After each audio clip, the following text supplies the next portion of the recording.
everyone, welcome back to Mochi Gaming. Today we are going to be touring a dream island. So this is Nikki's island and her island is named Atlantis. This is her dream code, so you guys can join with me on this tour, or join me on this tour. Oh god, I can't talk.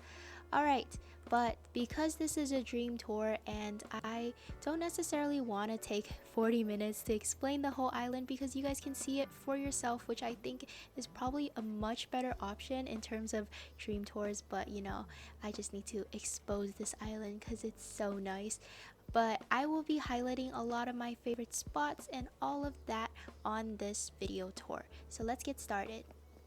Alrighty, so first stop we have arrived at is this riverwalk. It is straight left of the entrance, and I think this is probably the cutest riverwalk on her island. She has a lot of riverwalks, but this is definitely my favorite because of this Judy magazine stall stand. I think it's so cute, all the little details on this riverwalk, as well as this street piano, and of course on the bottom the artist, because what riverwalk is complete without an artist?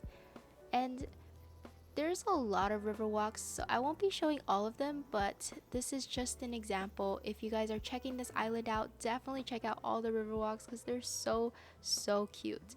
And taking an up or straight, or I don't know, directions somewhere where you walk up towards the upper of the island, I guess. This is another, I guess, street side restaurant, dining area, and all that. It looks so much like a rustic Paris. It has that rustic Paris vibe with the open cafe and all of the lights and the rose boards, which I freaking love. This is so cute. The pops of green, all of that definitely contributes to this whole island being that European kind of lived in vibe. So this is definitely one thing that attracted me to this island and why I wanted to film a tour for it. So if we just stop here and then pan up, this is so cute. So this is our first stop. Let's move on to our second stop. My second stop on this island has to be this bazaar. Or is this a bazaar? I guess this is a bazaar, but it's super cluttered. It has that Japanesey vibe. I haven't been able to tour a Japanese island yet, but this is probably something that I'd really want to see, like full out scaled. But this is so cute. It's so miniaturized and everything has like its little thing in it, and this all has like that Japanese aesthetic to it.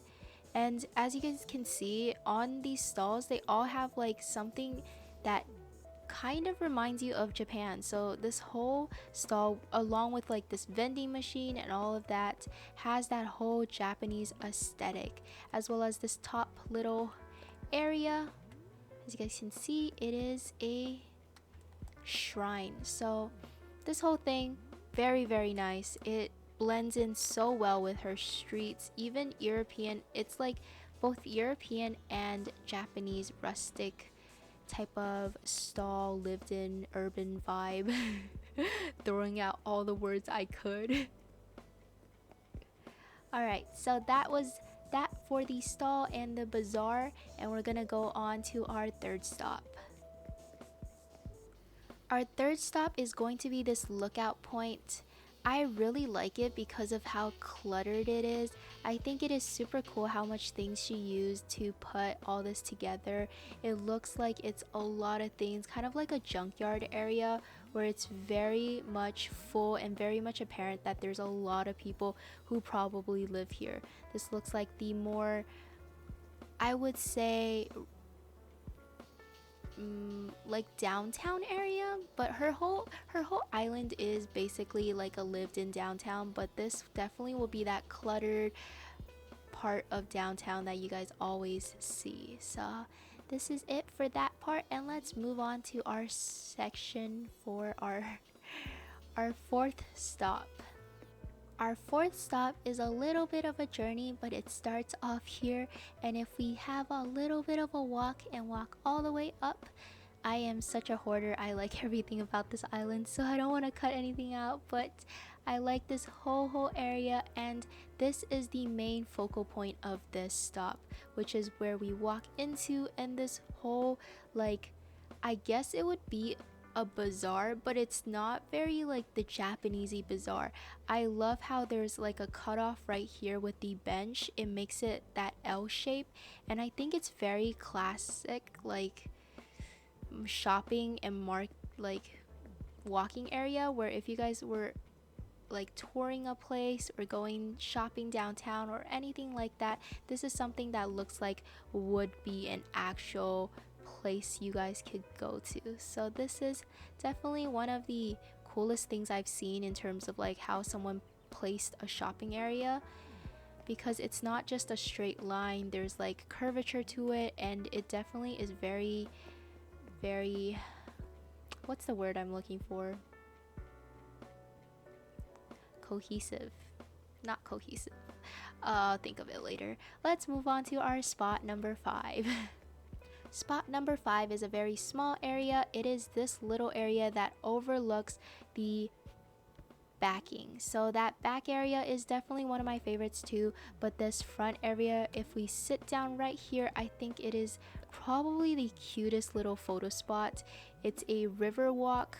Also, her whole island is a river walk, but I think it's cute. So if we zoom in a little bit, this is definitely probably the most scenic place to take a little picture and have yourself a cup of tea.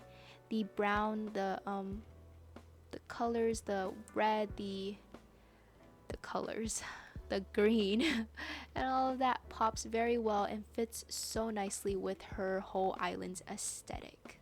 And next up, we have spot number 6. Spot number 7 is this area, which is I would say like a tranquil garden. I think it's such a nice touch to her island, especially with this stone pathing, or this is the curved stone pathing, I think. But this pathing makes it very nicely, like it fits very nicely with this garden aesthetic with the white and the kind of iron stone fencing right here, and all the white benches and all the fountains and all that stuff. So it's very royal looking, it's very European Greek aesthetic, and I think it looks wonderful in front of the museum. She even has a rock garden. This is probably the cutest rock garden I've ever seen.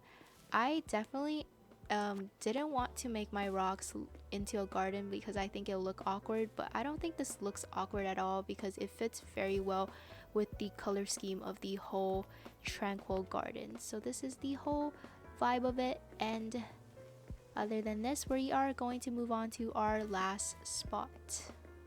Alright, the final area on her island is this campground or campsite located on the very far left hand corner or left upper corner on her island. It is very isolated. It does look like kind of a wild area, or like something like that, where you'd imagine a campsite being.